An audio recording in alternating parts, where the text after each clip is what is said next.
Good evening, and welcome to the 7th Millennium Evening at the White House.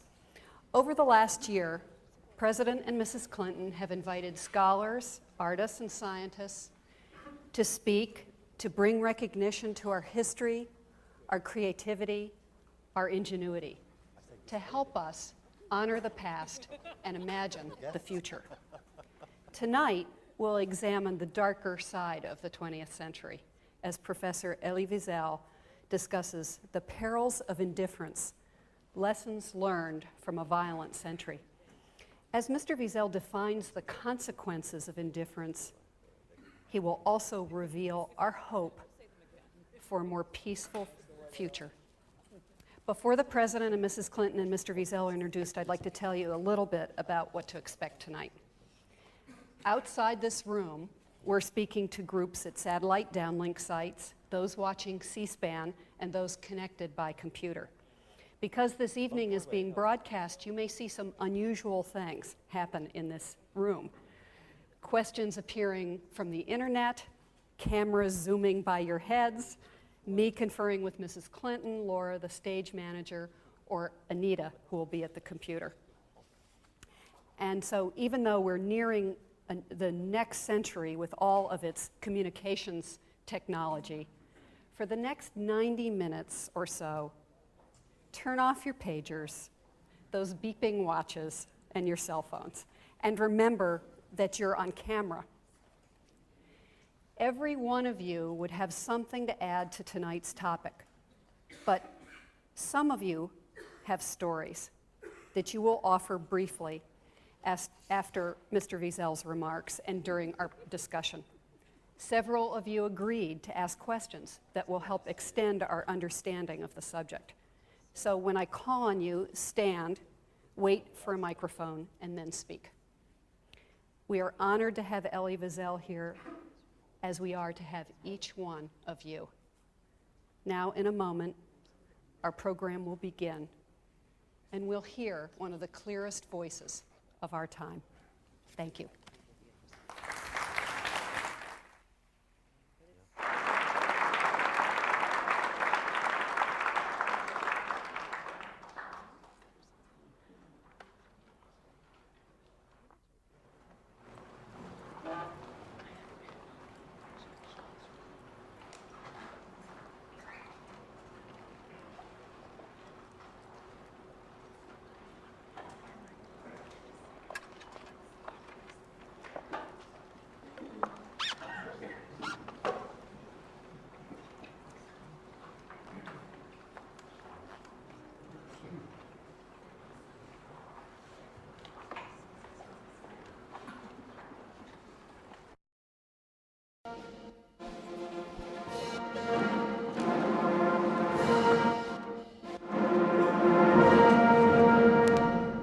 Ladies and gentlemen, the President of the United States and Mrs. Clinton, accompanied by Mr. Elie Wiesel.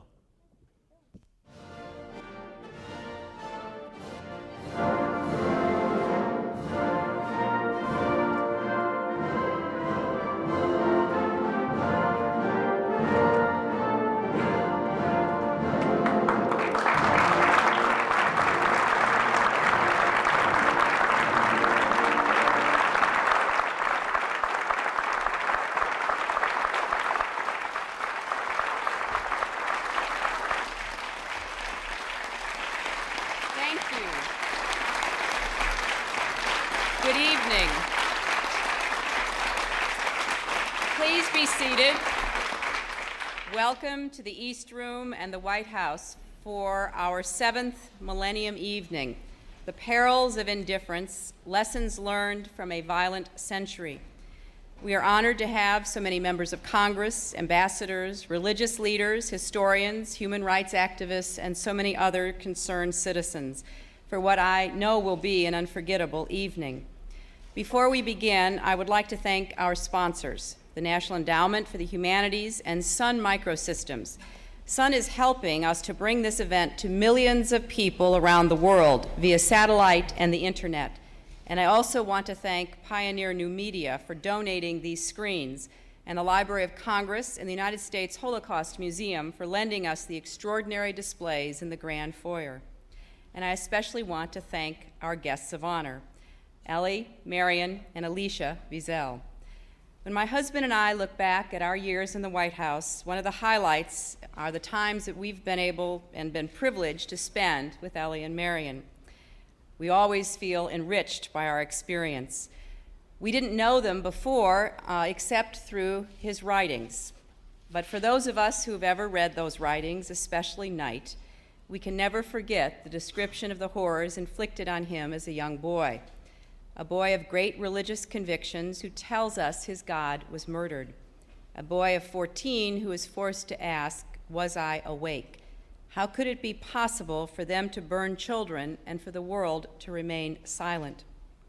It was more than a year ago that I asked Ellie if he would be willing to participate in these Millennium lectures that we had not yet even started, but which we were planning.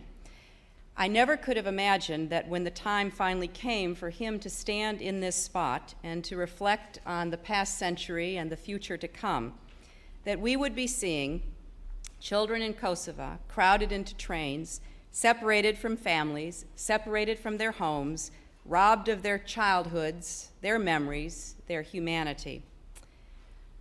It is something that causes all of us to pause and to reflect, as we will this evening, how could this be happening once again at the end of this century? On any day in the last 40 years, it would have been a tremendous honor to hear this man speak at the White House about the need never to give in to silence or to resign ourselves to indifference. But there would not have been a more important day than now, here on the eve of the days of remembrance and in the midst of the crimes against humanity being perpetrated in Kosovo. When I invited him here, I explained that we were planning a series of Millennium evenings designed to mark this specific turning point in history by honoring the past and imagining the future. And in many ways, our previous evenings have been celebrations of that past, the founding ideals of our republic, jazz music, poetry, and scientific discovery that have defined us as individuals and America as a nation. But honoring our past and learning from it means looking not just at our noblest achievements, but at our greatest failings, not just at what makes us proud, but at those darkest impulses that have marred this century. We know that the Nazis were able to pursue their crimes against humanity precisely because they were able to limit the circle of those defined as humans. The mentally ill, the infirm, gypsies, Jews, all were identified as lives unworthy of life. And this process of dehumanizing comes from the darkest regions of the human soul, where people first withdraw understanding, then empathy, and finally personhood. Now, this phenomenon of indifference, this human capacity for evil we know too well, is not unique to that time and place in Nazi Germany. Many of us in this room have personal experiences that are much more recent and fresh about what it means to face that evil and that indifference today. I can remember sitting in a room in Tuzla shortly after the Dayton Peace Accords talking to a group of Bosnians. They were Serbs and Croats and Muslims, although I could not tell the difference. They explained how men and boys were put into camps and executed, how women were raped, how children were turned into orphans. One of the people I was talking to said, "You know, when it started in my village, I went to one of my neighbors and I asked, we've known each other, we've been at each other's weddings, we've attended the funerals of our loved ones together. Why is this happening?" And the response she was given from that old friend was, "Well, we read in a newspaper that if we didn't do this to you, you would do it to us." It was the message of hatred that Milosevic and his allies were communicating in order to turn Bosnia into a killing field. What are we to do today when leaders hijack holy traditions, even history, not to lift people closer to God or their own human potential, but to push them further apart? What do we do about those who try to constrict the circle of human dignity by convincing us that our differences, race and religion, gender, ethnicity, and tribal origin, are more important than our common humanity? If this violent century teaches us anything, it is that whenever the dignity of one is threatened, the dignity of all is threatened as well, and none can or should remain silent. Imagine how different life would be today for the people of Kosovo and in so many other troubled parts of our world if the evil that was allowed to run free had been stopped by those who stood up and broke the silence, that indifference did not in any way paralyze those who could have taken action. In 1999, it isn't enough to refuse to commit crimes of hatred, stereotyping one another, going along with the crowd. It isn't enough to look deep into our own hearts and say we find them free of hatred. We have to do more. Every time we let a religious or racial slur go unchallenged or an indignity go unanswered, we are making a choice to be indifferent, a choice to constrict the circle of human dignity, a choice, I believe, to ignore history at our children's peril.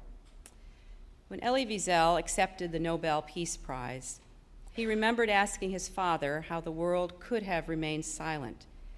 And he imagined what that same young boy would ask him today. Tell me, what have you done with my future? What have you done with your life? And I tell him, Elie says, that I have tried to keep memory alive, that I have tried to fight those who would forget. You have done that. You have taught us never to forget. You have made sure that we always listen to the victims of indifference, hatred, and evil.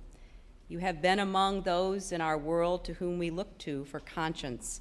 You have been the voice of the voiceless, from Soviet Jewry to the people of South Africa under apartheid to the people of Yugoslavia today. You have been a teacher. When that young boy asks Elie Wiesel what he has done with his future, we can point to numerous awards and honors, including, of course, the Nobel Peace Prize and the Presidential Medal of Freedom, or we can hold up the more than 40 books or the service as the founding chair of the United States Holocaust Memorial. But that is not his real legacy. His real legacy is what he has given to us and how he continues to prod each of us to understand the peril of indifference. When he was forced to leave his home more than 50 years ago, he went into the backyard and buried the watch he had received on the occasion of his bar mitzvah. In 1997, he went back to that spot. He took the same number of child-sized paces he had taken as a boy. He dug into the ground with his fingernails, and the watch was still there. That must have been a bittersweet moment. The watch had lasted all those years, but his family, his village, the life he had known, so many friends and relatives were gone. But just as that watch was still there, Elie Wiesel is still on watch for us, to help us keep our memories alive despite the passage of time, for teaching us the lessons that transcend time about the perils of indifference. It is my great honor to introduce a friend, a teacher, a voice for justice and freedom, Elie Wiesel.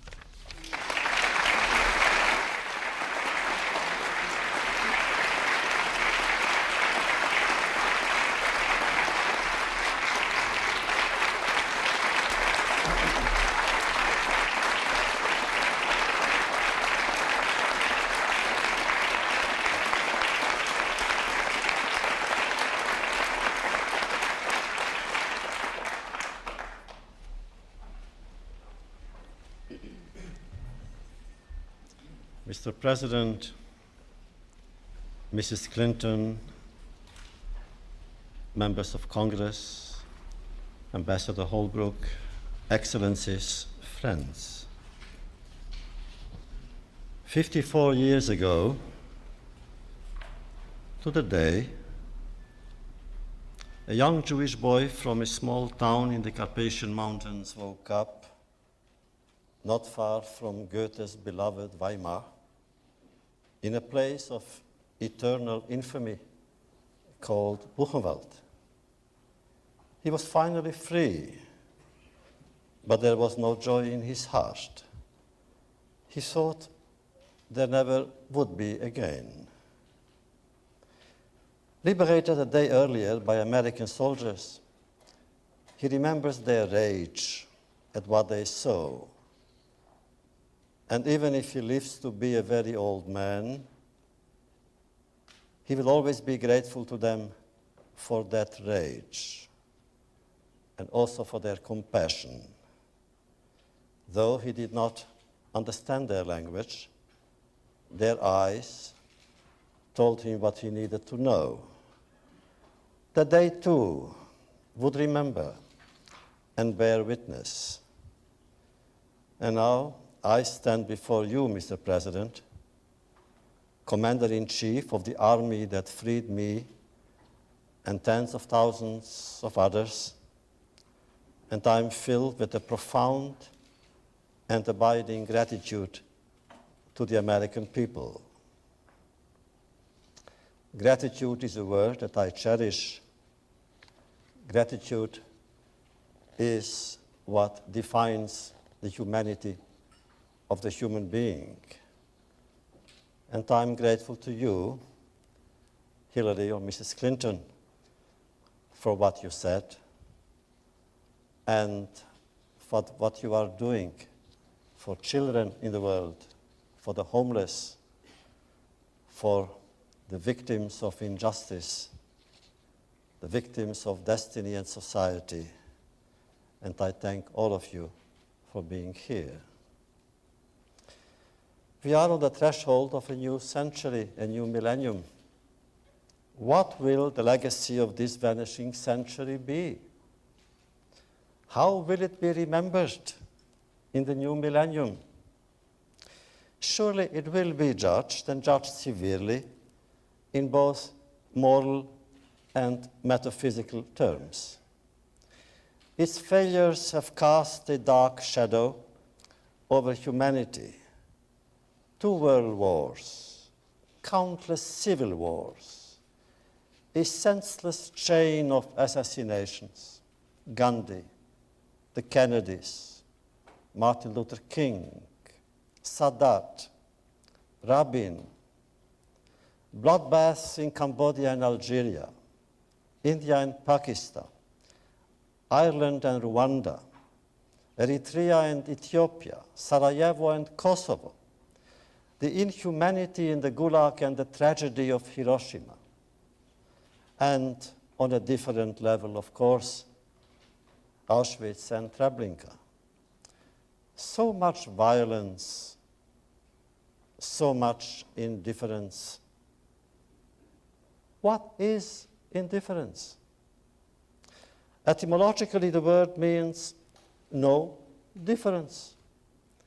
A strange and unnatural state in which the lines blur between light and darkness, dusk and dawn, crime and punishment, cruelty and compassion, good and evil. What are its causes and inescapable consequences? Is it a philosophy? Is there a philosophy of indifference conceivable? Can one possibly view indifference as a virtue? Is it necessary at times to practice it simply to keep one's sanity, live normally, enjoy a fine meal and a glass of wine, as the world around us experiences harrowing upheavals? Of course, indifference can be tempting. More than that, seductive. It is so much easier to look away from victims. It is so much easier to avoid such rude interruptions to our work, our dreams, our hopes.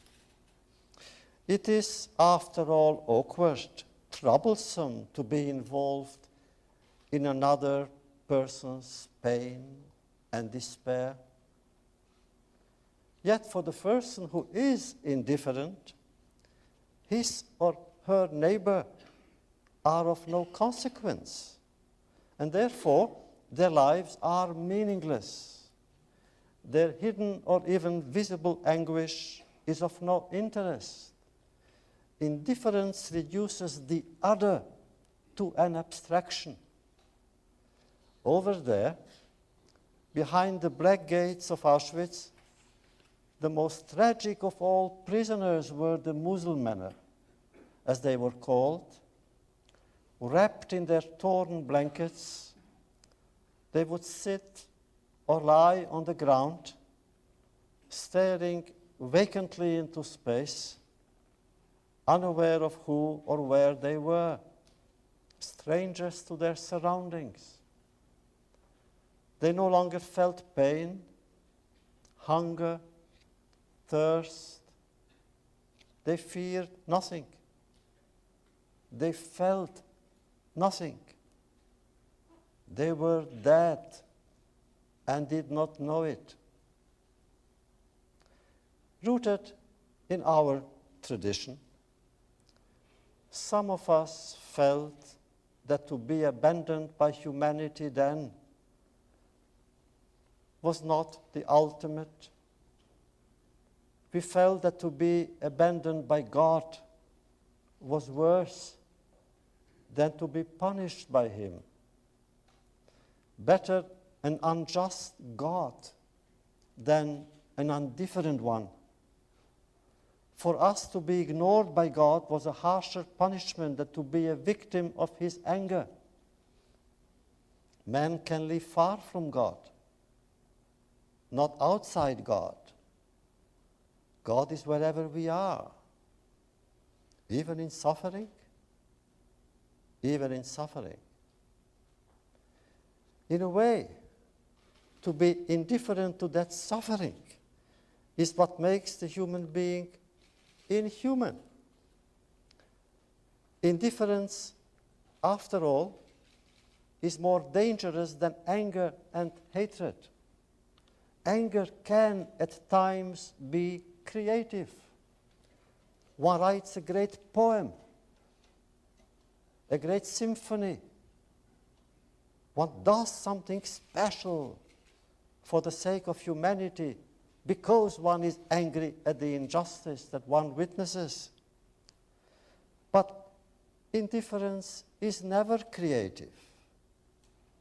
Even hatred at times may elicit a response. You fight it. You denounce it. You disarm it. Indifference elicits no response. Indifference is not a response. Indifference is not a beginning. It is an end. And therefore, indifference is always the friend of the enemy, for it benefits the aggressor, never his victim whose pain is magnified when he or she feels forgotten. The political prisoner in his cell, the hungry children, the homeless refugees, not to respond to their plight, not to relieve their solitude by offering them a spark of hope, is to exile them from human memory. And in denying their humanity, we betray our own. Indifference, then, is not only a sin, it is a punishment. And this is one of the most important lessons of these outgoing centuries' wide-ranging experiments in good and evil. In the place where I come from, society was composed of three simple categories: the killers, the victims, and the bystanders. During the darkest of times, inside the ghettos and death camps. And I'm glad that Mrs. Clinton mentioned that we are now commemorating that event, that period, that we are now in the days of remembrance. But then we felt abandoned, forgotten. All of us did. And our only miserable consolation was that we believed that Auschwitz and Treblinka were closely guarded secrets, that the leaders of the free world did not know what was going on behind those black gates and barbed wire, that they had no knowledge of the war against the Jews that Hitler's armies and their accomplices waged as part of their war against the Allies. If they knew, we thought, surely those leaders would have moved heaven and earth to intervene. They would have spoken out with greater outrage and conviction. They would have bombed the railways leading to Birkenau, just the railways, just once. And now we knew, we learned, we discovered that the Pentagon knew, the State Department knew, and the illustrious occupant of the White House then, who was a great leader, and I say it with some anguish and pain because today is exactly 54 years marking his death.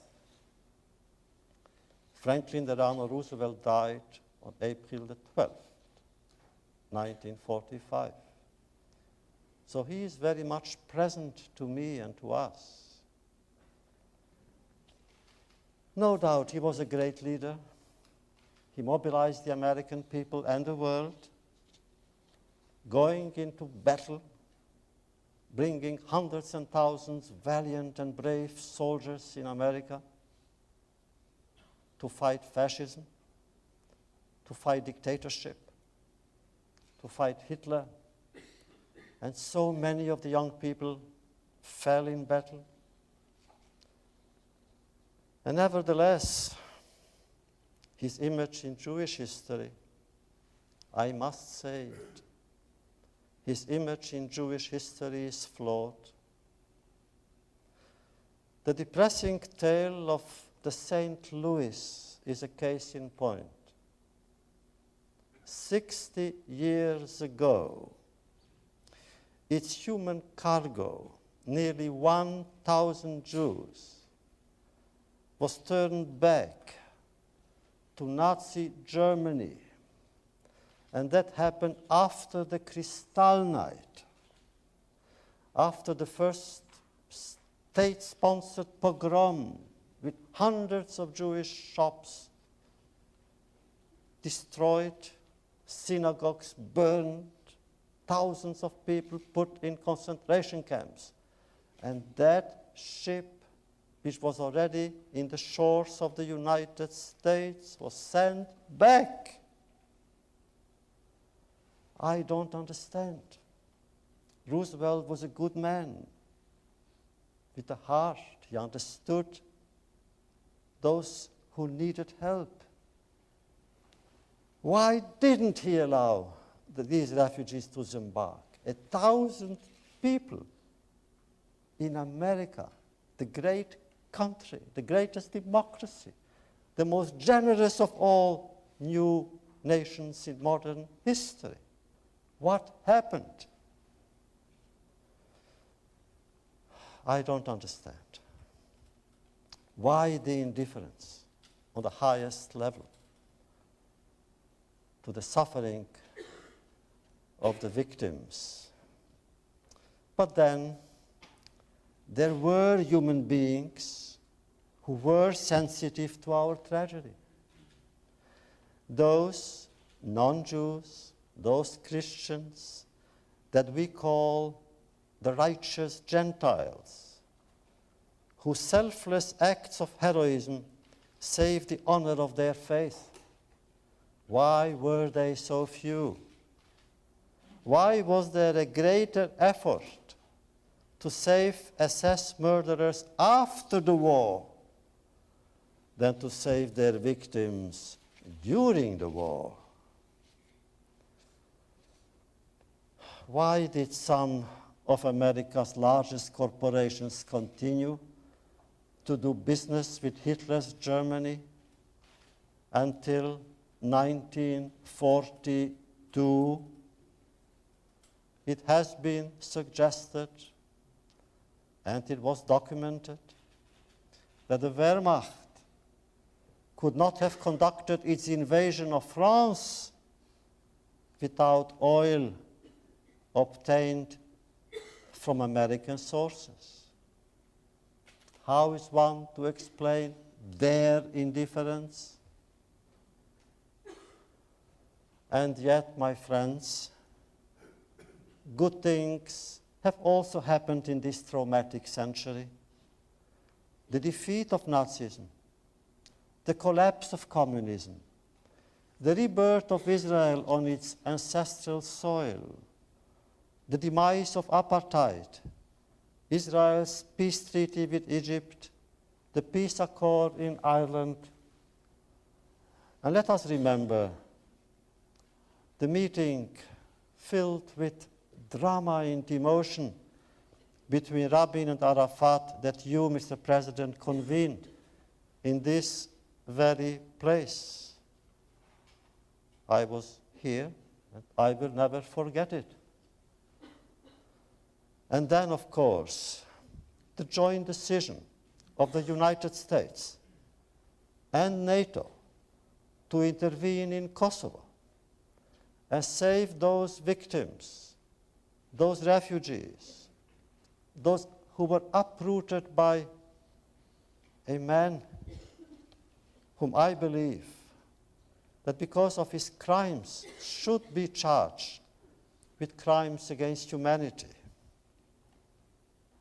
But this time, the world was not silent. This time, we do respond. This time, we intervene. Does it mean that we have learned from the past? Does it mean that society has changed? Has the human being become less indifferent and more human? Have we really learned from our experiences? Are we less insensitive to the plight of victims of ethnic cleansing and other forms of injustices in places near and far? Is today's justified intervention in Kosovo, led by you, Mr. President, a lasting warning that never again will the deportation, the terrorization of children and their parents be allowed anywhere in the world?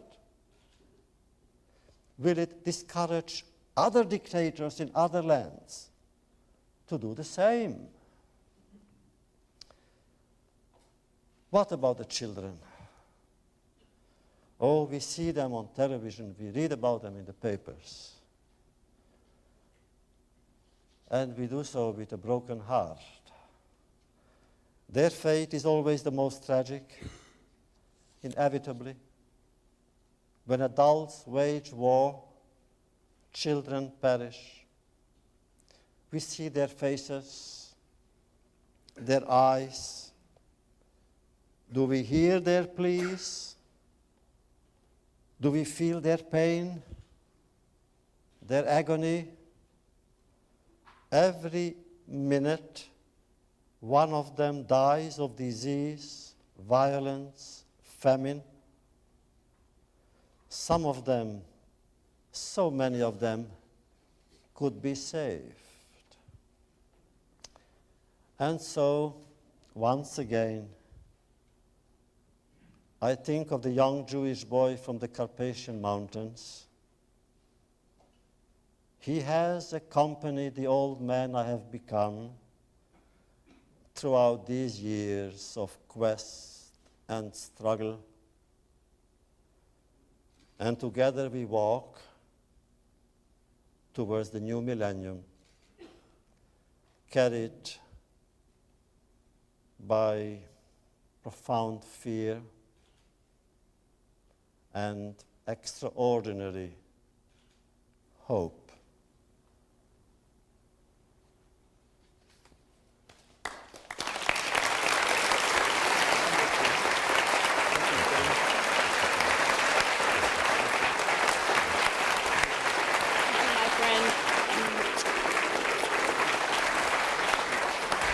I think you go there.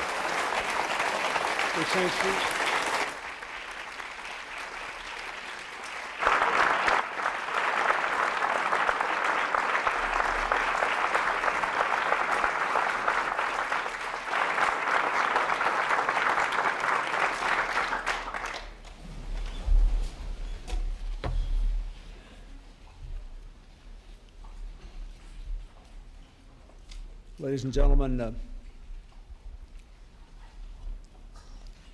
we have all been moved by one more profound example of Elie Wiesel's lifetime of bearing witness. Before we open the floor for questions, and especially because of the current events in Kosovo, I would like to ask you to think about what he has just said in terms of what it means to the United States in particular, and to the world in which we would like our children to live in the new century. How do we avoid indifference to human suffering? How do we muster both the wisdom and the strength to know when to act and whether there are circumstances in which we should not? Why are we in Kosovo? The history of our country for quite a long while has been dominated by a principle of non-intervention in the affairs of other nations. Indeed, for most of our history, we have worn that principle as a badge of honor. For our founders knew intervention as a fundamentally destructive force. George Washington warned us against those entangling alliances. The 20th century, with its two world wars, the Cold War, Korea, Vietnam, Desert Storm, Panama, Lebanon, Grenada, Somalia, Haiti, Bosnia, Kosovo. It changed all that. For good or ill, it changed all that. Our steadily increasing involvement in the rest of the world, not for territorial gain, but for peace and freedom and security, is a fact of recent history. In the Cold War, it might be argued that on occasion we made a wrong judgment because we saw the world through communist and non-communist lenses. But no one doubts that we never sought territorial advantage.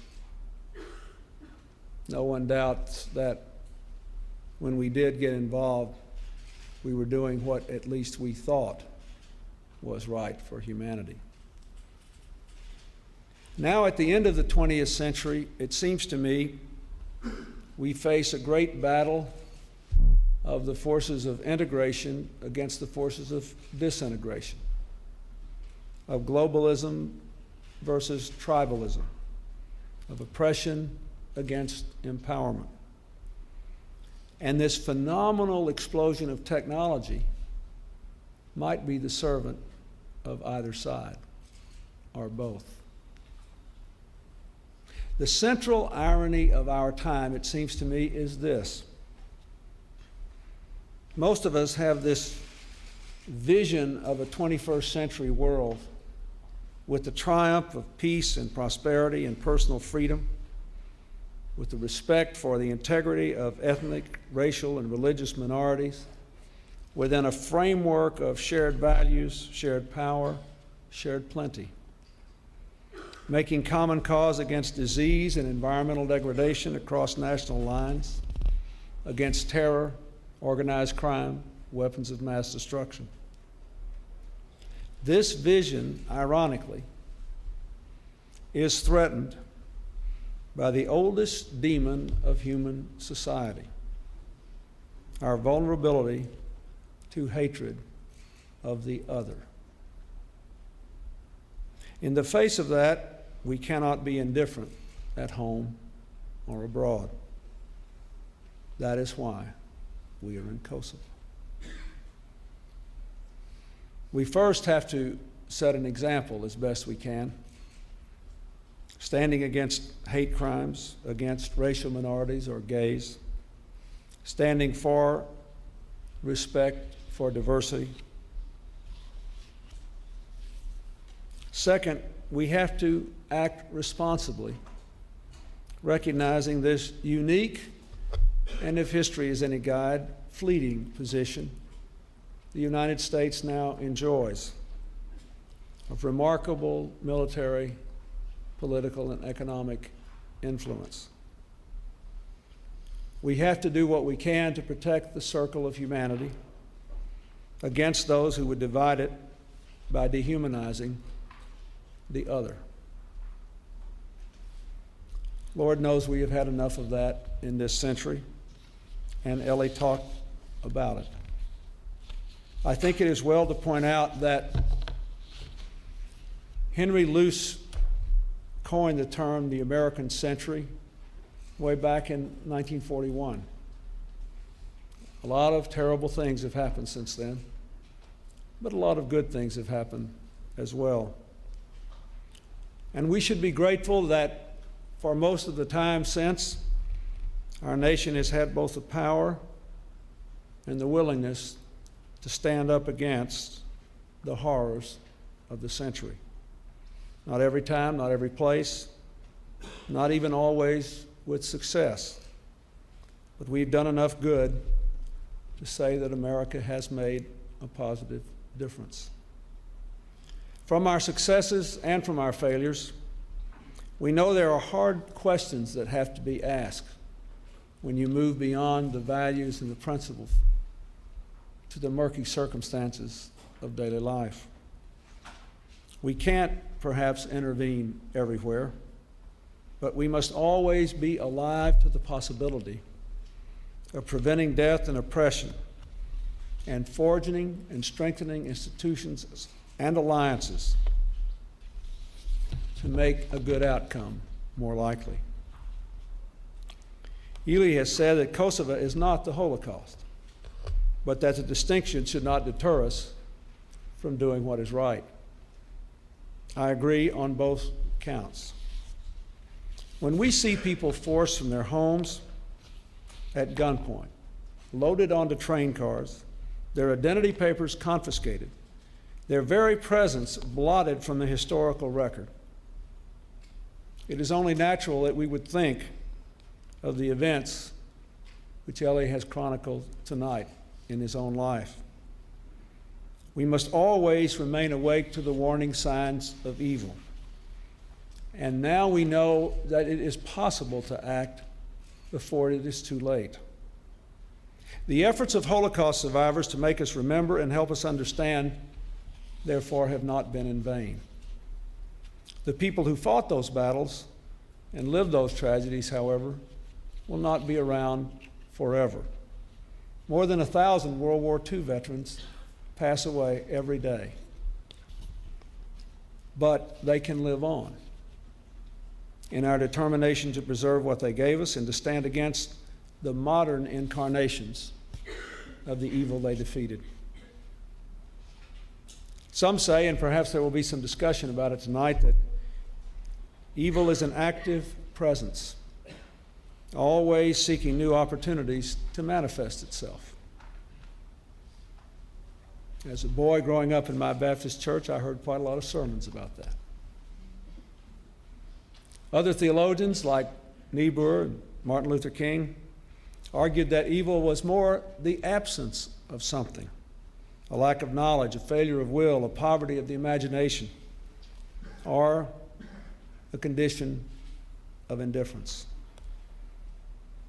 None of this answers any of the difficult questions that a Kosovo, a Bosnia, a Rwanda present. But Kosovo is at the doorstep or the underbelly of NATO and its wide number of allies. We have military assets and allies willing to do their part. President Milosevic clearly has established a pattern of perfidy earlier in Bosnia and elsewhere. And so we act. I would say there are two caveats that we ought to observe. First of all, any military action, any subsequent peacekeeping force, cannot cause ancient grudges and freshly opened wounds to heal overnight. But we can make it more likely that people will resolve their differences by force of argument rather than force of arms. And in so doing, learn to live together. That is what Romania and Hungary have done recently with their differences. It is what many Bosnian Croats, Serbs, and Muslims are struggling to do every day. Second, we should not fall victim to the easy tendency to demonize the Serbian people. They were our allies in World War II. They have their own legitimate concerns. Any international force going into Kosovo to maintain the peace must be dedicated also to protecting the Serbian minority from those who may wish to take their vengeance. But we cannot be indifferent to the fact that the Serbian leader has defined destiny as a license to kill. Destiny, instead, is what people make for themselves with a decent respect for the legitimate interests and rights of others. In his first lecture here, the first Millennium lecture, the distinguished historian Bernard Bailyn argued how much we are still shaped by the ideals of our founding fathers and by their realism, their deeply practical understanding of human nature, their understanding of the possibility of evil. They understood difficult moral judgments. They understood that to be indifferent is to be numb. They knew, too, that our people would never be immune to those who seek power by playing on our own hatreds and fears, and that we had more to learn about the true meaning of liberty, equality, and the pursuit of happiness. Here in this House, we have tried to advance those ideals with our initiative against hate crime, the Race Initiative, AmeriCorps, the stand against the hatred that brought us Oklahoma City and paramilitary groups, the efforts to forge peace from Northern Ireland to the Middle East. But our challenge now, and the world's, is to harmonize diversity and integration, to build a richly textured fabric of civilization that will make the most of God's various gifts, and that will resist those who would tear that fabric apart by appealing to the dark recesses that often seem to lurk in even the strongest souls. To succeed, we must heed the wisdom of our founders about power and ambition. We must have the compassion and determination of Abraham Lincoln to always give birth to new freedom. We must have the vision of President Roosevelt, who proclaimed 4 freedoms for all human beings and invited the United States to defend them at home and around the world. Now we close out this chapter of our history, determined not to turn away from the horrors we leave behind, but to act on their lessons with principle and purpose. If that is what we are in fact doing, Kosovo could be a very good place to begin a new century. Thank you very much.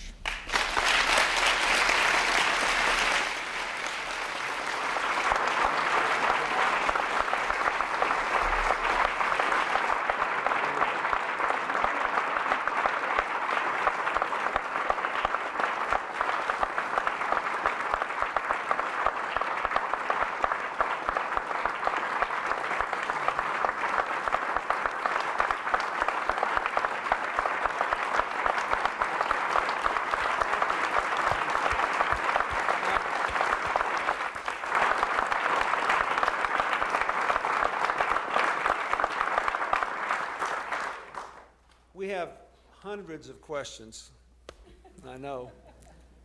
Ellen, do you want to describe what we're going to do?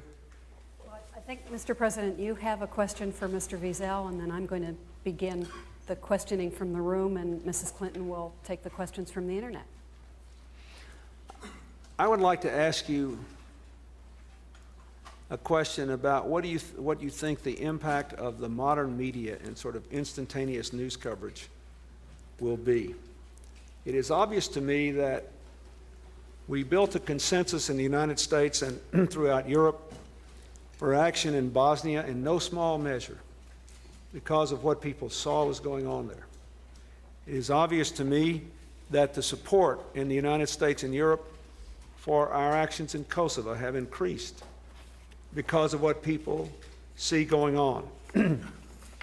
And I think I worry about two things, and I just would like to hear your thoughts on it. Number one, is there a chance that people will become inured to this level of human suffering by constant exposure to it?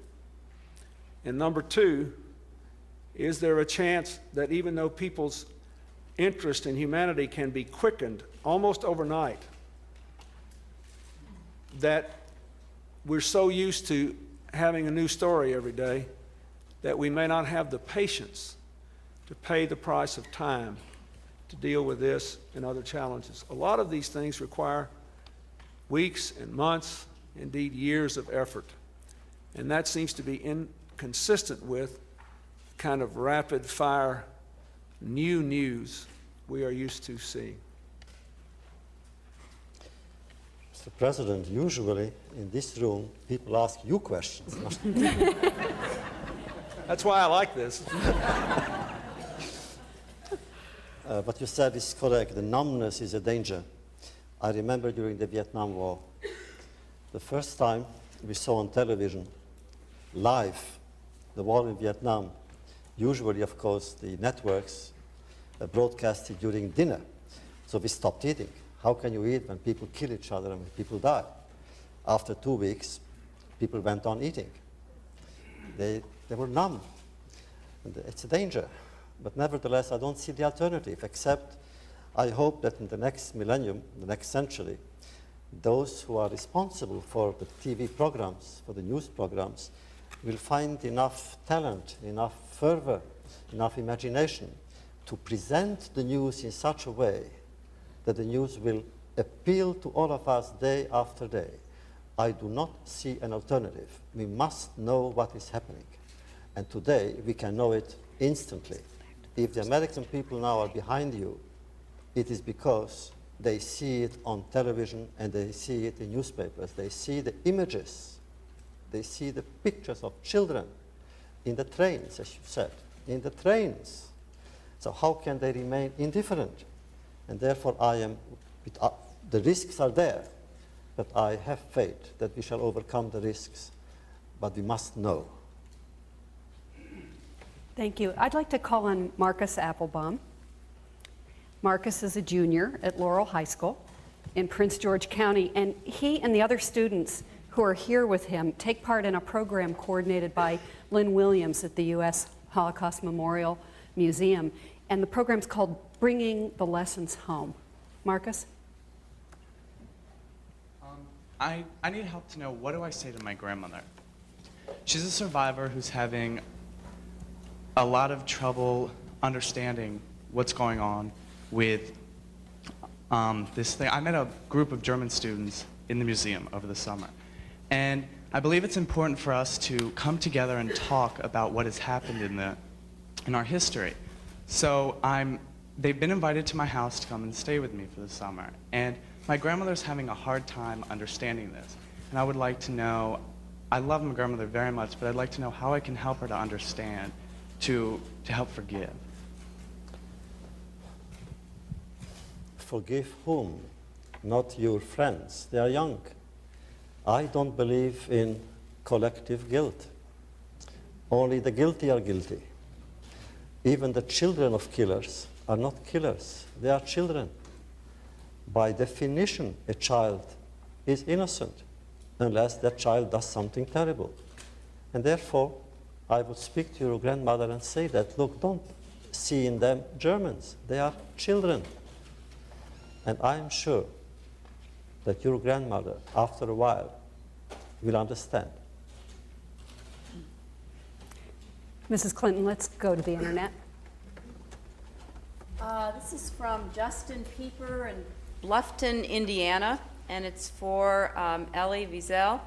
Some people worry that the world will forget the Holocaust when all of the survivors die. Do you also worry about this, or do you feel that the world will never be able to forget the Holocaust? Oh, I am worried. I am worried. What will happen when the last survivor will be around? I would not like to be that survivor. The burden of knowledge, the burden of memory, the weight on his or her shoulder will be so heavy that I worry over the possibility of that person losing his or her sanity.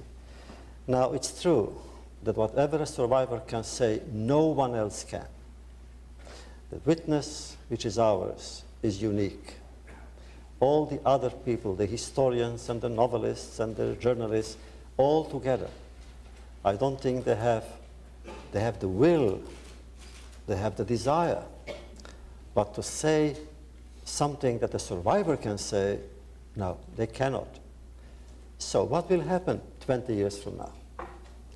I believe this is the most documented tragedy in recorded history.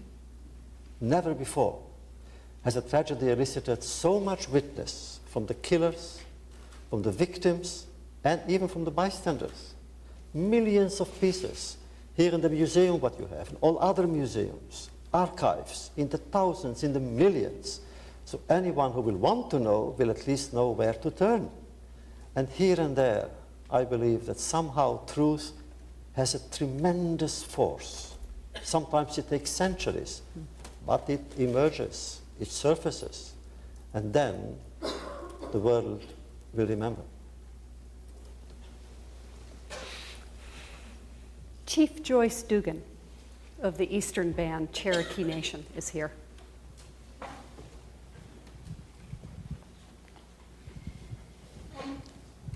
Good evening, Mr.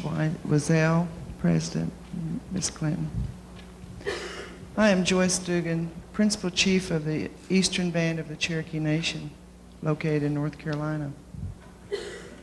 While Indian nations in this country did not suffer a Holocaust of the magnitude that your people did, we did suffer a Holocaust in a sense, when we too endured a forced removal from our homelands. We endured a long march across thousands of miles under armed guard in extreme weather conditions, losing many of our people. None of us wants to dwell on those past mistakes, those that even happened in this country. For if we dwell on them, the memory will eat at our souls and destroy us. However, we must remember them, so hopefully we can prevent such acts from being repeated, even in this country.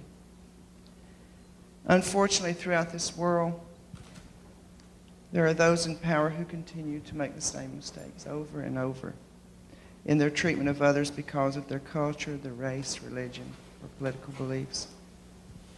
Even more unfortunate, as was mentioned earlier, is that it has become commonplace throughout this world. And we have indeed become indifferent and tend to view it as someone else's problem. My question to you is, must we do as a nation? And what can we do as individuals to overcome this indifference so that we don't have to resort to military action to awaken awareness and to instill compassion? Thank you. A few years ago at Boston University, I had a course on the suffering of minorities, and I brought some Native Americans to my class. And we spent hours just discussing with them. I wanted to know mainly what happened to their anger. After all, they're entitled to their anger. We came here and we simply displaced them. We took over their land. Where is their anger? And after the discussion, of course, was over, I said to them what I say to myself. Suffering, my dear lady, does not confer any privilege. It all depends what we do with it. And in truth, your community has shown us the way in many ways. Even if there was anger, there was no hatred. What we should do is listen to one another. I love to listen to your community's tales, legends, myths. They are so beautiful. There is so much beauty in your past. Let's listen to it. And when we listen, we are not indifferent. I think that's a really interesting question, though, because at the first Millennium lecture that the President referred to, Bernard Bailyn made a point of saying that too often we overlook, we ignore, we turn our backs on pieces of history that are discomforting, that are painful, whether it is the story of Native Americans, the story of slavery, the story of immigrant struggles. At least when I was growing up, those were not hot topics in the teaching of American history. And as a result, a certain sense of truth was conveyed that wasn't a complete story about America. So I think that, Ellie's point's a very good one, both on a personal level, in terms of listening to one another and hearing about one's experience, but it has to go beyond that into a much more socially aware sense of how we all have to do more to convey the truths and the histories of each other, and particularly in a diverse country such as ours. But it would be the same in a country such as Yugoslavia, where there are different truths, all of which make up the history of the people sharing that land, and to try to create some acceptance of, some awareness of each other's story, and some respect for the suffering that each person and the person's past might bring. I'd just like to say one thing specifically, Chief. First of all, I'm glad you're here, and I'm glad you're here for this. I think that Hillary and I have spent more time on Native American issues and with Native American leaders than any previous administration, at least that I know anything about. And with all respect, one of the things that I think is killing us in this country still is a big problem, is a phenomenal amount of ignorance on the part not just of school children, but of people in very important positions of decision-making about the real, factual history of the Native Americans in the United States. And you can almost find no one who understands the difference in any one tribe or another. And you can almost find no one who understands that, yes, a few tribes are wealthy because of gaming, because of the sovereignty relationship, but also the poorest Americans are still in Native American communities. And I think this disempowerment, this stripping of autonomy and self-respect and self-reliance and the ability to do things that started over a century ago still in subtle ways continues today. And, from my perspective, I've been terribly impressed with a lot of the elected leaders of the tribes all across the country. And I think that we really have a huge job to do to not have kind of a benign neglect or not benign, malign neglect under the guise of preserving this sovereignty relationship.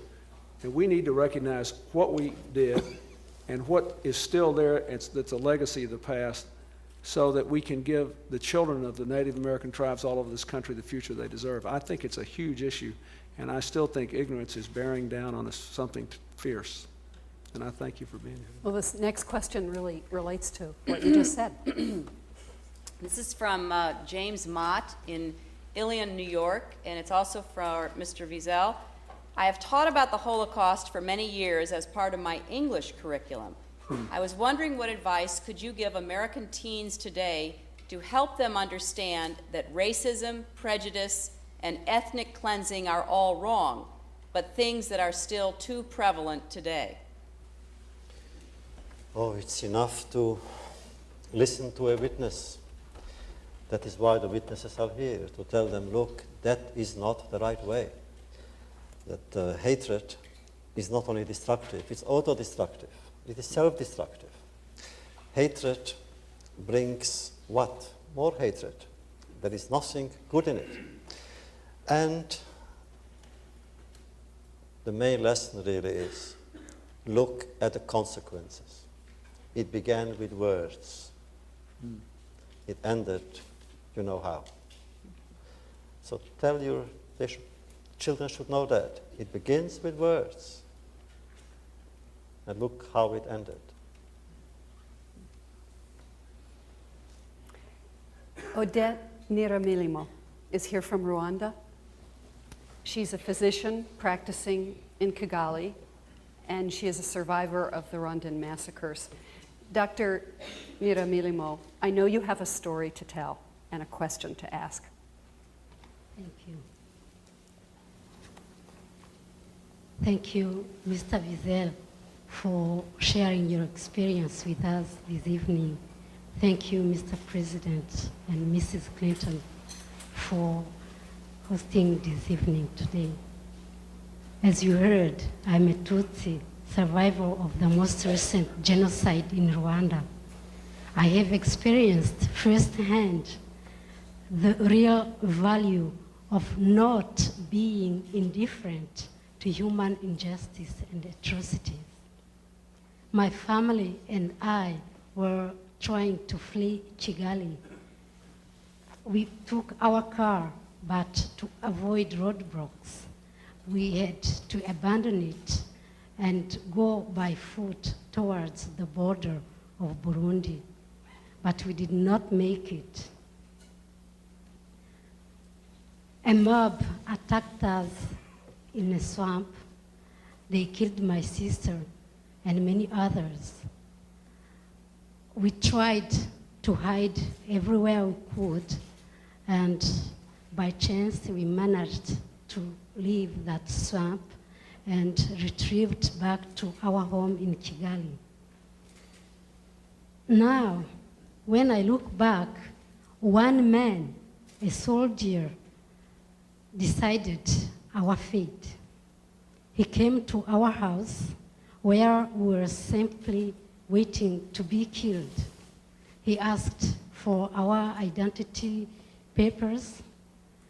My husband showed his false Hutu identity, and myself, I had destroyed my Tutsi identity cards, but I lied that I had lost it in the market the day before. Then he looked to us and decided to help us. He took us one by one to the safety of a local hotel in town, and my family, my husband and my children, we survived like that. Much later, I had the chance to go back and thank that man. Then I asked him, why did you help us? Didn't you know that we were Tutsi?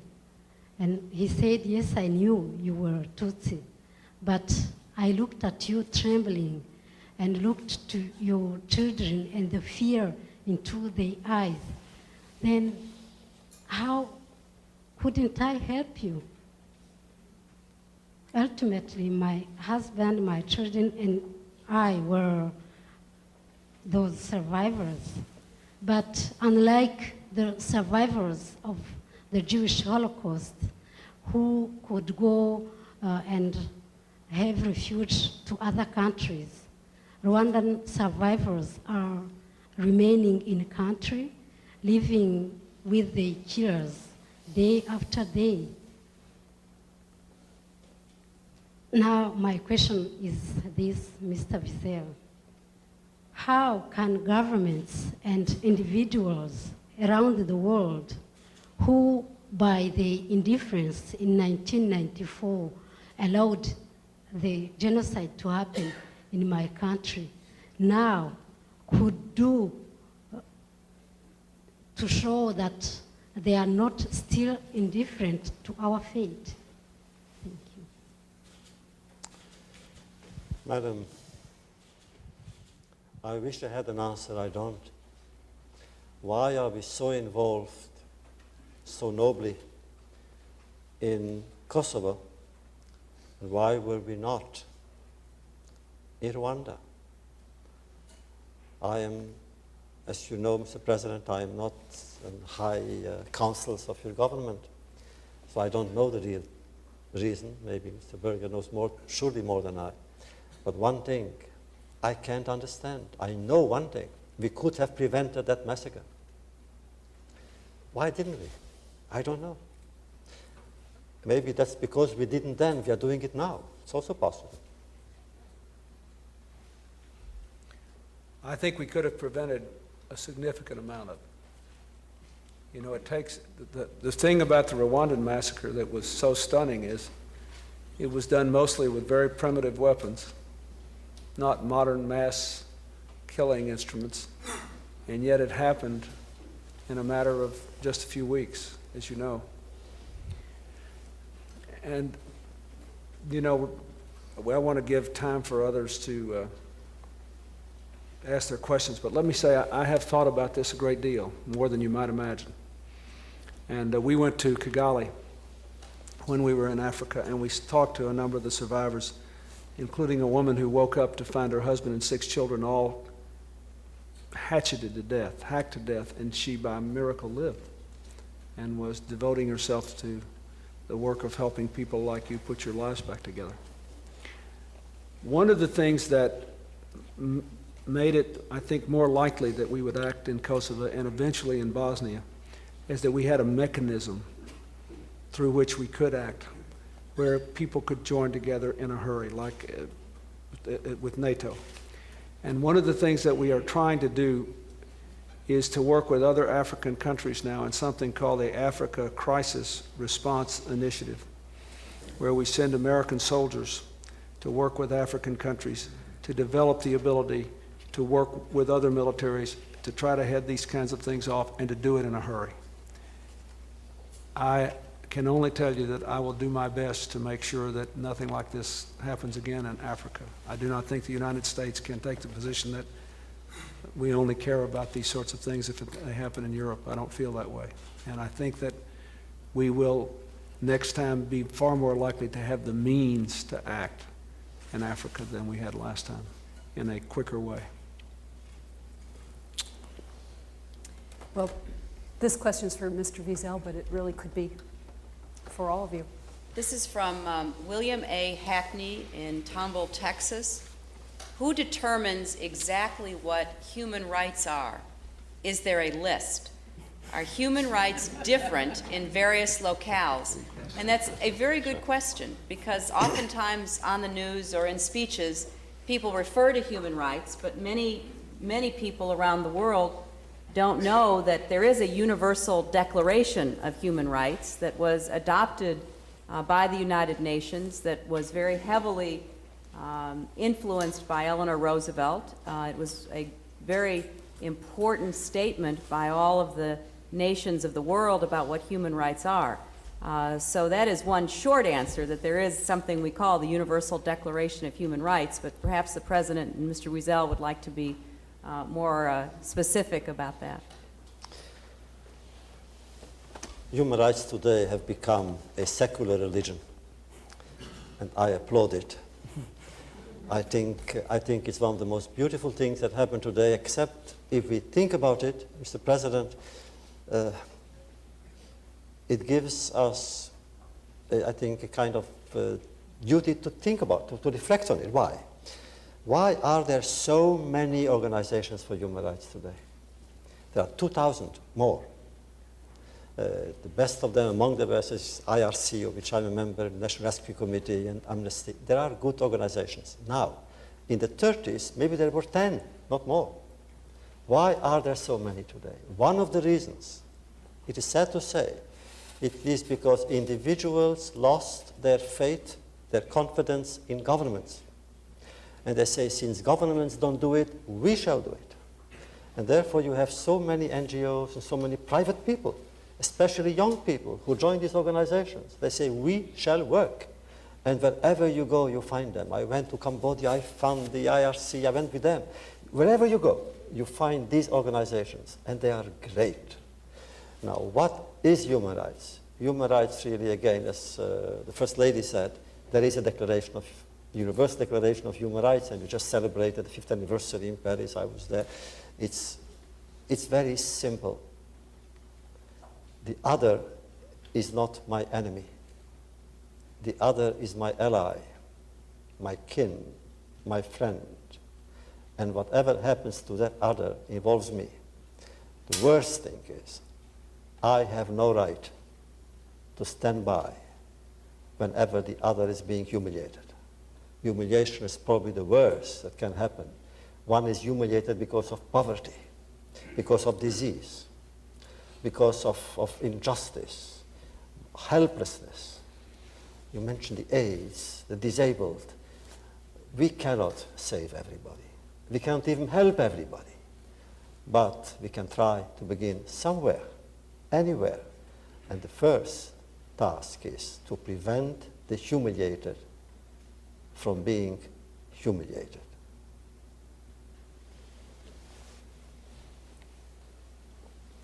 Judy Cato.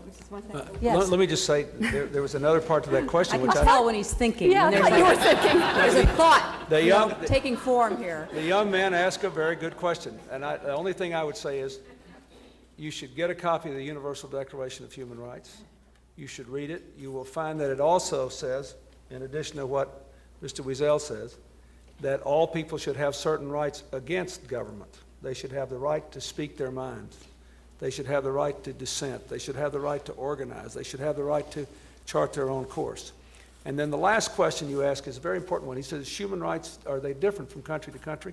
And the truth is that to some extent they are, but that's not because people can use their own cultures or religion as an excuse to repress women and young girls, for example, the way the Taliban does in Afghanistan.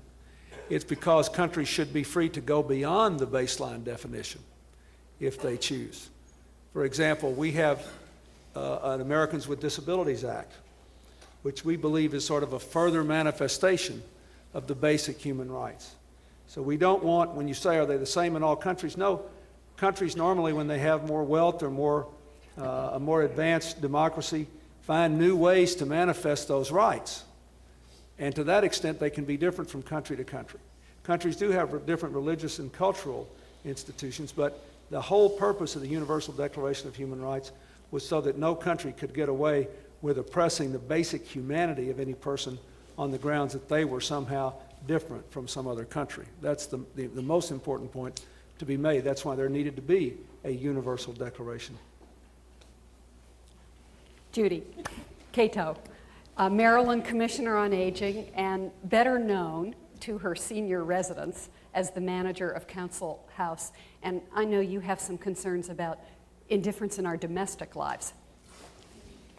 Mr. President, Mrs. Clinton, Mr. Wiesel, ladies and gentlemen, there are no words to describe how excited and honored I am to be here with our President and First Lady, both of whom I adore. Mr. Wiesel, in keeping with your lecture on indifference, I am very concerned about the families of our elderly being indifferent and in denial about the needs of our elderly. They put them in clean, safe housing like Council House and forget them. Studies show that intergenerational involvement is beneficial for all generations. But every day I see the elderly I work with wait and wait to see their children and their grandchildren, only to be disappointed. The elderly then become very lonely and depressed. They feel useless and begin to withdraw within themselves. As medical research and science cause us to live longer, we must be concerned that our elderly population will continue to increase. Indifference and denial has a negative effect on our personal and family lives. Mr. Wiesel, how do you think we can overcome this increasing family problem? It's very important as we get older that we address this issue.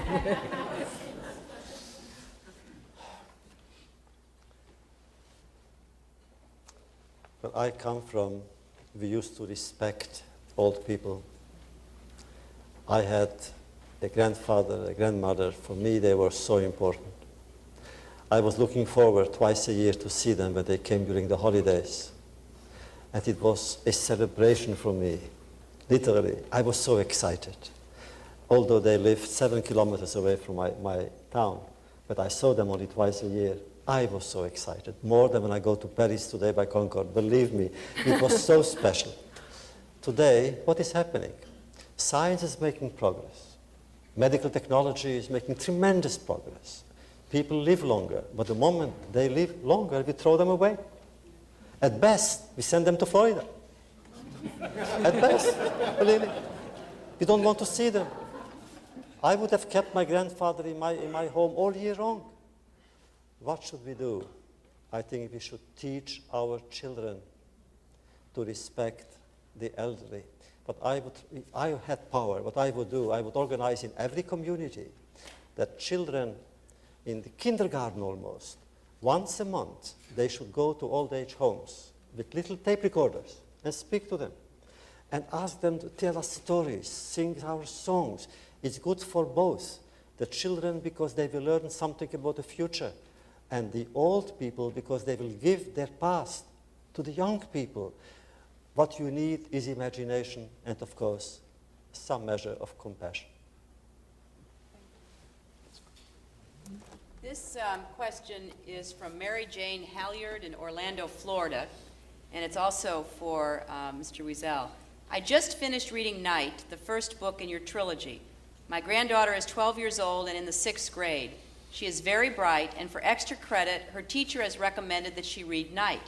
I do think everyone should read it, but not at such a tender age. I've had nightmares about it, and I'm 62.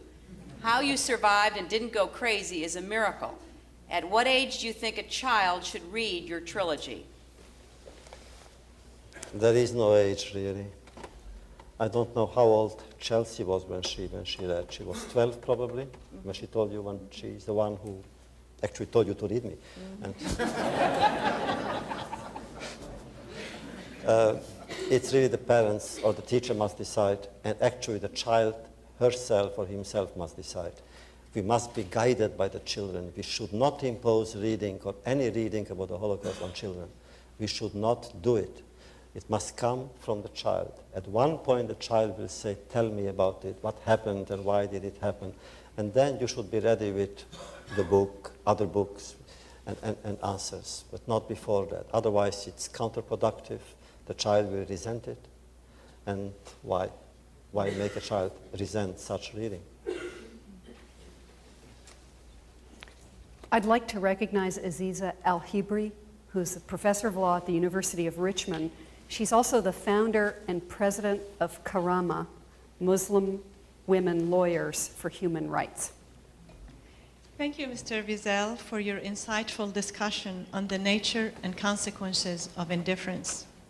In Kosovo, our country has chosen to stand up for its ideals and for the human rights of individuals, not even its own. It did so thanks to the courageous leadership of our president, who refused to look away, even though he has just been through a very difficult year. I thank you, Mr. President, for your courage, and I thank Mrs. Clinton for your active interest in relief efforts. As persons of faith, Mr. Wiesel, Mr. President, and Mrs. Clinton, you must share my frustration at the fact that so many of the atrocities in this world have been committed in the name of religion. All three Abrahamic religions, Islam, Christianity, and Judaism, teach love, kindness, and compassion. But each has been used as a tool of oppression and suffering.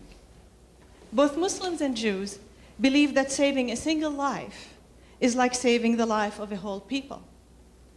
Christians believe in loving one's enemy.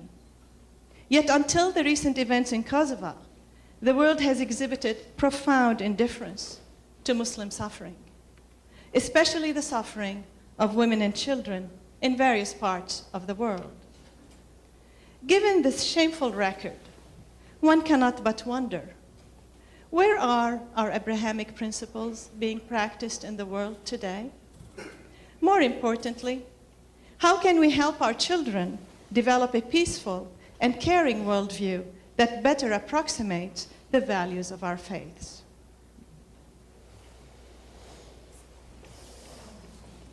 Before answering, Ellen, how many minutes do we have? We have time. We have time? We have time.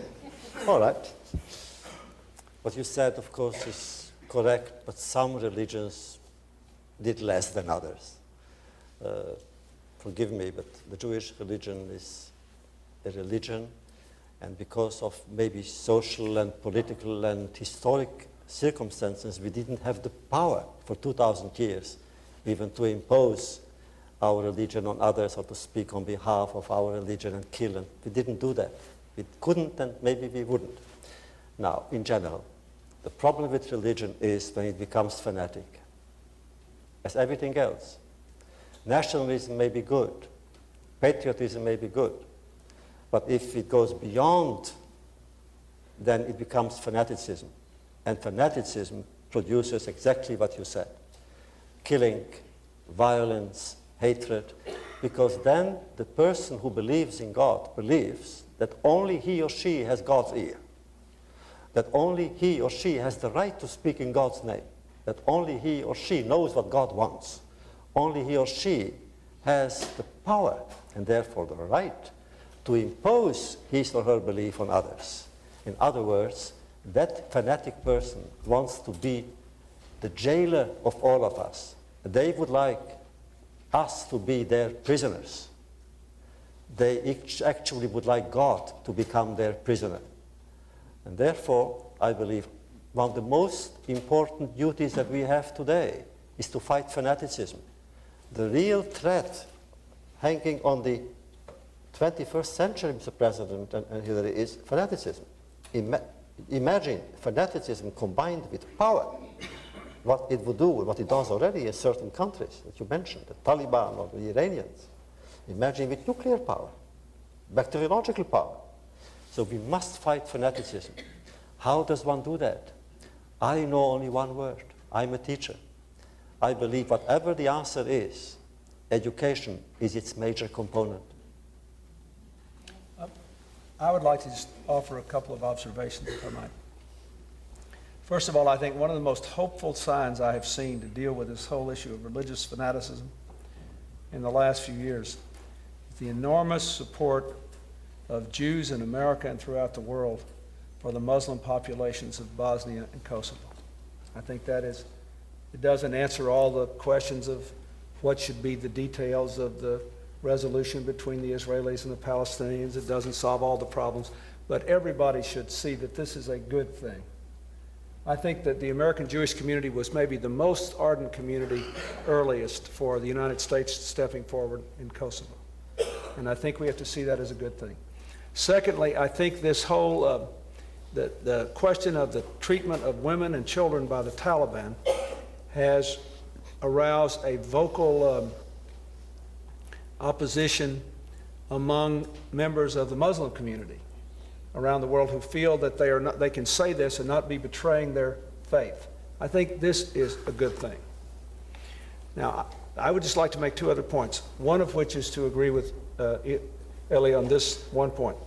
I agree on education, but education for what? There are a lot of geniuses that are tyrants. What is it that we're going to educate? I believe that every good Jew, every good Christian, and every good Muslim, if you believe that love is the central value of the religion, you have to ask yourself, why is that? The reason is we are not God. We might be wrong. Every one of us. I might be wrong about what I've been advocating here tonight. We have to, it's only when you recognize the possibility that you might be wrong, or to use the language of St. Paul, that we see through the glass darkly, that we know only in part, that you can give the other person some elbow room. And somehow, one or two central scriptural tenets from Judaism, from Islam, from the Quran, and from Christianity need to be put in one little place and need to be propagated throughout the world to preach a little humility, if you please. Otherwise, we'll never get there. The second point I want to make is this. A lot of these people that are saying this in the name of religion, they're kidding. They know perfectly well that religion has nothing to do with it. It's about power and control, and they're manipulating other people. And when it is, if it's someone who practices our faith, we got to have the guts to stand up and say that. And it's hard, but we have to. I just would follow up on that, because I think that the point about standing up and speaking out when you believe your faith or your religion is being misappropriated, misused, is critical. Because if one looks at the central tenets of the great monotheistic religions, there's so much similarity in, as you were pointing out, the role of faith in our lives, the meaning of love, our relationship with God and our relationship with one another, and the duties that our faith imposes upon us. And what happens too often is what we've been talking about tonight in more of a political context, also in religion, that when it is time to stand up, we often say, well, you know, they're a little extreme, but I don't want to be mistaken as someone who might be undercutting the faith. So I won't speak up against those fanatic Christians or those fanatic Jews or those fanatic Muslims, because then they might turn and say that I'm not a good Christian or a good Jew or a good Muslim. And I think there's a really important opportunity in this next century for people of faith, particularly Jews, Christians, and Muslims, to come together in more of an alliance that does speak out against fanaticism wherever one finds it. It is very hard to find support in the scriptures, the Old Testament, the New Testament, or in the Quran, that support many of the misuses of power that are used against people of the same or similar religion. Yet we often don't hear that in a united voice. And one of the efforts that Bill and I have been trying to make over the last 6.5 years is to reach out in our own country and reach out around the world to people of good faith who recognize and accept the perils of indifference and who are willing to stand against intolerance and speak out as much as they are able. So it's a very critical point you raise, and it will be increasingly important in the years to come. And I think there's a real opportunity for people of these three great faiths to form a more united front on behalf of this stand against fanaticism. I would like to make one more point, which I think is very important in the dealings with between the West and the Islamic countries generally. And I will use Iran as an example. It may be that the Iranian people have been taught to hate or distrust the United States or the West on the grounds that we are infidels and outside the faith. And therefore it is easy for us to be angry and to respond in kind. I think it is important to recognize, however, that Iran, because of its enormous geopolitical importance over time, has been the subject of quite a lot of abuse from various Western nations. And I think sometimes it's quite important to tell people, look, you have a right to be angry at something my country or my culture or others that are generally allied with us today did to you 50 or 60 or 100 or 150 years ago. But that is different from saying that I am outside the faith and you are God's chosen. So sometimes people will listen to you if you tell them you're right, but your underlying reason is wrong. So we have to find some way to get dialogue, and going into total denial when you're in a conversation with somebody who's been your adversary in a country like Iran that is often worried about its independence and its integrity is not exactly the way to begin. So I think while we speak out against religious intolerance, we have to listen for possible ways we can give people the legitimacy of some of their fears or some of their angers or some of their historic grievances, and then say they rest on other grounds. Now, can we build a common future? I think that's very important. And sometimes I think we in the United States and Western culture generally, we hate to do that. But we're going to have to if we want to have an ultimate accommodation. But I would also add, because this is something we talk about a lot. You can tell we're obsessed with this story. Is this whole issue of history, and that's something that we've touched on but haven't directly addressed. You know, occasionally when Bill and I are either entertaining people from other countries here or traveling abroad, we'll get together at the end of a day and you know, trade notes and stories about what occurred, and we're often struck by how different the conversation is with people from other countries and cultures. I remember asking the wife of a president from a country I won't name how things were in her capital, and she started the conversation by talking about the Crusades. And half an hour later, we were in the 18th century. And it is very hard for Americans. We are often accused of not having any respect for our own history and not knowing it very well, and so being almost too present or future-oriented. It's very hard for us to understand the grip that history has on people. So the difficult challenge, and you know, Bill is saying we've got to understand where people are coming from, but we also have to somehow think of how we can create conditions in which people can be freed from the grip of history in a way that allows them to build a better present and a better future.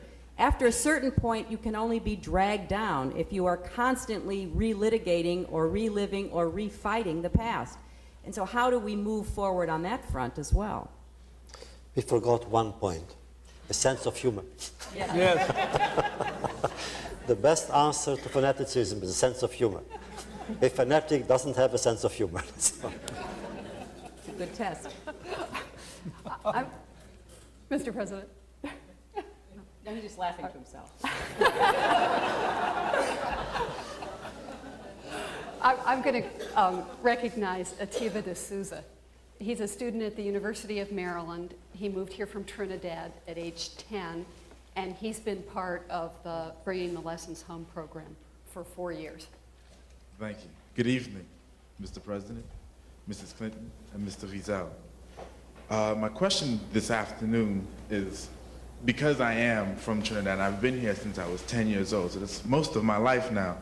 I've had the opportunity to experience this country, one, as an immigrant, and two, as an African-American male living here. And my question is, given the influx of immigrants into this country in recent history, and as we can see coming in over the next few years, where basically America's minority will soon become its majority, can we achieve a global society in both social and economic terms? And if so, how do we, one, as the leaders, and two, the youth, get there? I listened to you, I came here, I was older than you, but I came as a refugee, as a stateless person, and here I am. When I think of themes for novelists, my life is for a novel. Can you imagine coming from where I come from and be here in the White House with the President of the United States when some 50 odd years ago I couldn't get a visa anywhere. And 60 years ago, I belonged to those who were not even considered human beings. And here I am. When I think about it, I'm always filled with wonder, a sense of wonder, gratitude also to this nation, to the humanity it represents. I think what we should teach, again teaching, our people, is to accept the stranger who is no longer a stranger, and see in him or her a messenger with extraordinary stories, with lessons, with memories, with all kinds of experiences that are not ours, but we receive them and make them ours. It's a matter of communication, which means education. I come back to it again and again. We must educate. I don't know any other way. Educate, to begin educating from kindergarten, and then in elementary school, and then the colleges, and then the media. The media, I think, too often forget that their task also is to educate the reader or the viewer. It's education. Nothing else can substitute education. I would just make 2 points, I think. First of all, I think given the fact that we are living in an age of globalization, where whether we like it or not, more and more of our economic and cultural and other contacts will cross national lines, it is in fact a very good thing that sometime in the next century there will be no single majority racial group. But I should also tell you that before we had large numbers of African Americans coming who were not here are direct descendants from slaves, but others coming like you did from the Caribbean. And before we had large numbers of Hispanics, 100 years ago, Irish immigrants to this country were treated as if they were of a different racial group. So we've always had these tensions, but I think if we can learn to live together across our racial and religious lines in a way that not just respects but actually celebrates our diversity, but does it within the framework, as I said, of a common fabric of shared values and shared opportunity, I think that will be quite a good thing for the 21st century. I think it'll make America stronger, not weaker. So I look forward to that. Second thing I want to say is, I think that to get there, we're going to have to more broadly find a way to have more economic and educational balance in the share of wealth and the share of knowledge across all of our racial and ethnic groups. There is no easy way to achieve that, but I'm convinced that, and I see your colleague, Mr. Silber, out here, who's thought about this a great deal in his life. I'm convinced that lowering standards for people who come from poor backgrounds is not the answer. I think we should raise standards and invest more resources in helping people achieve them. And then I think we need to provide the incentives in every neighborhood, in every Native American reservation, in every rural area that have made the economy work elsewhere. That will never be perfectly done, but we can do a much, much better job of it. And unless we do a much better job educationally and economically, then we won't have all the benefits from our racial diversity that we could otherwise enjoy. But I also think that in addition to the educational and economic challenges that we have to address as a society, which are the really critical ways that we will enable people to live together peacefully and in prosperity in the future, there are some things individuals can do. And oftentimes in conversations like these, some people think, well, you know, I don't run a school, I don't even have kids in school, I have my own work to do, I can't worry about how we try to upgrade opportunities for others, so there's really nothing for me to do. And in fact, I think there is a lot for individuals to do. One of the consequences of the President's Race Initiative is that we were reminded once again how often people just don't spend time with others who are unlike themselves in any meaningful way. We actually went around and did some discussions with people, and we would ask, how many of you have ever had a meal in the home of someone of a different race? And there would be very few hands that went up. We would say, how many of you have ever worked on a common community project with somebody of a different race? How many have ever visited a house of worship of somebody from a different religion?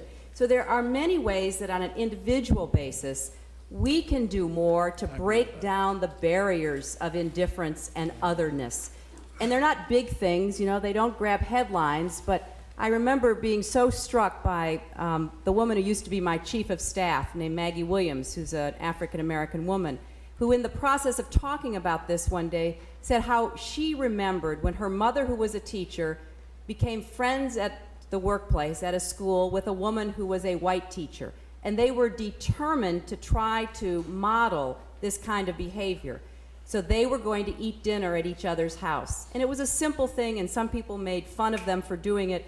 And Maggie said, you know, my family didn't want to go. My mother made us go. We'd never been in a white person's house before. We didn't know what to expect. And she said it was the beginning of breaking down a lot of my own stereotypes. So it's not just what whites feel about blacks, it's what blacks feel about whites, it's what Hispanics from different kinds of backgrounds feel about each other. And I mean, we can just go group by group. And so the more we can break that down so that then you can say to children and young people, being tolerant doesn't mean you have to like everybody. You know, there are people just in the course of human life you're not going to like, but you will show respect to everyone. You will have a feeling that that person has as much right to his or her beliefs and her or his place in America as you do.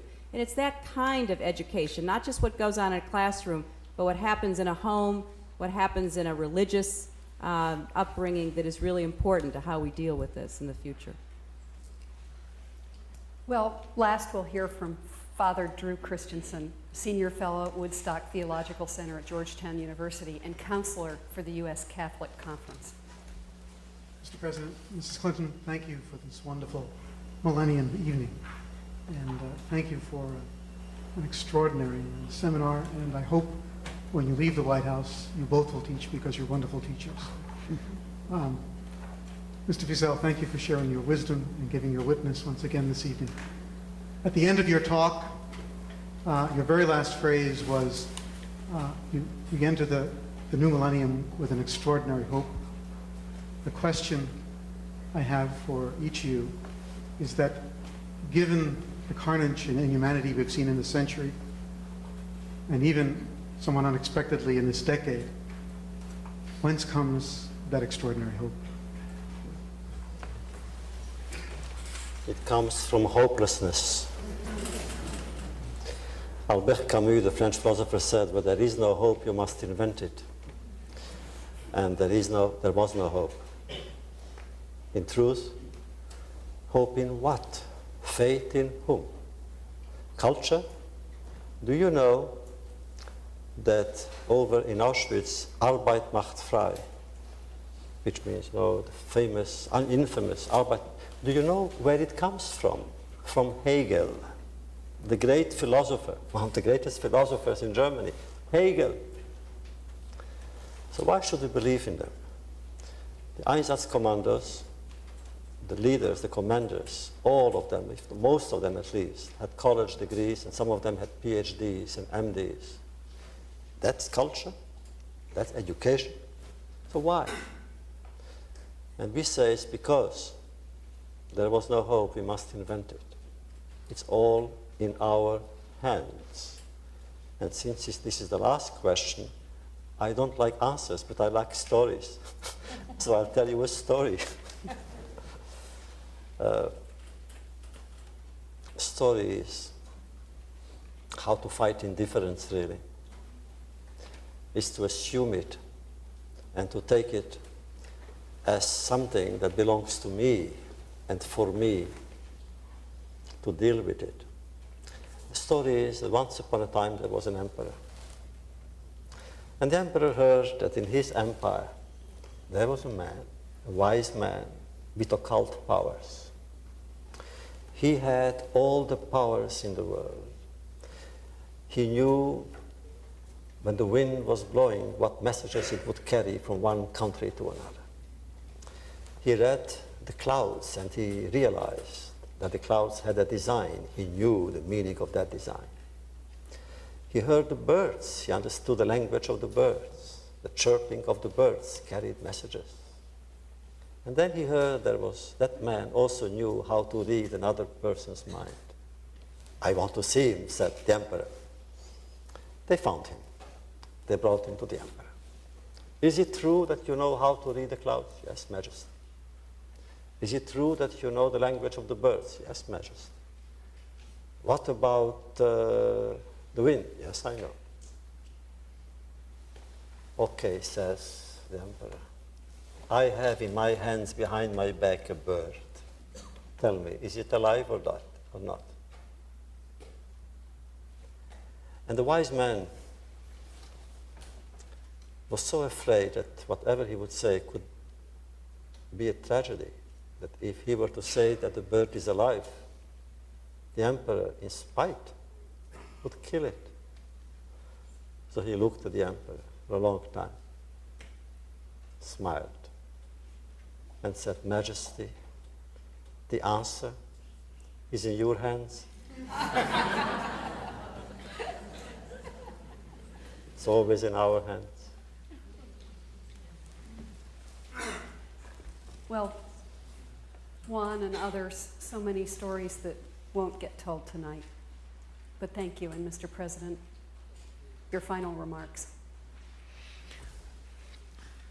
I don't think there's much more to say except to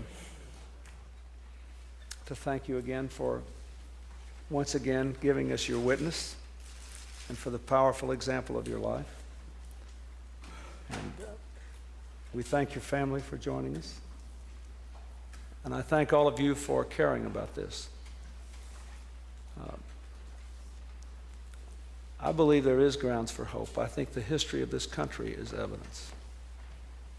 I think the civil rights movement is evidence. I think the life and triumph of Nelson Mandela is evidence. I think their evidence abounds. What we all have to remember is somehow how to strike the proper balance of passion and humility. I think our guest tonight has done it magnificently, and I thank him. Thank you very much.